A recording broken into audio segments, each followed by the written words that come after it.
வழிபாட்டு தலங்களை இழிவுபடுத்துவதா? கோயில் ஹராம் சொல்லுக்கு முற்றுப்புள்ளி வைக்க டப்சி அதிரடி கோரிக்கை.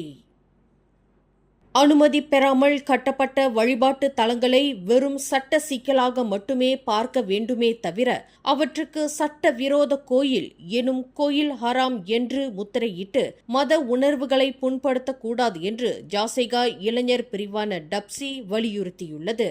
இத்தகைய கடுமையான சொற்கள் சமூகத்தின் ஒற்றுமையை சீர்குலைப்பதோடு குறிப்பிட்ட மதத்தினரை இழிவுபடுத்துவது போல் அமையும் என்றும் டப்சி தலைவர் உகால்யோங் சுட்டிக்காட்டினார்.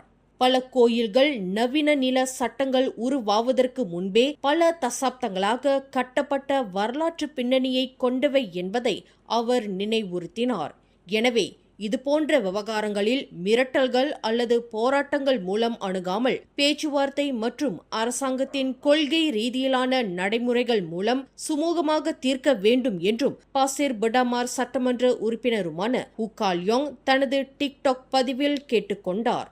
மேலும் வழிபாட்டு தலங்களுக்கான நில விவகாரங்களை முறையாக தீர்க்க மாநில அரசுகள் மற்றும் மாநகர் மன்றம், ஊராட்சி மன்றங்கள் கூடுதல் அக்கறை காட்ட வேண்டும் என்றும் அவர் வலியுறுத்தினார். சட்ட சிக்கல்களை காரணம் காட்டி புனிதமான இடங்களை இழிவுபடுத்துவதை விடுத்து அவற்றை அங்கீகரிப்பதற்கான ஆக்கப்பூர்வமான வழிமுறைகளை ஆராய வேண்டும் என கூறிய உகால்யோங், பல்லின மக்கள் வாழும் மலேசியாவில் பரஸ்பர மரியாதையும் மத நல்லிணக்கமுமே நாட்டின் பலம் என்பதை தனது உரையில் ஆணித்தரமாக பதிவு செய்தார்.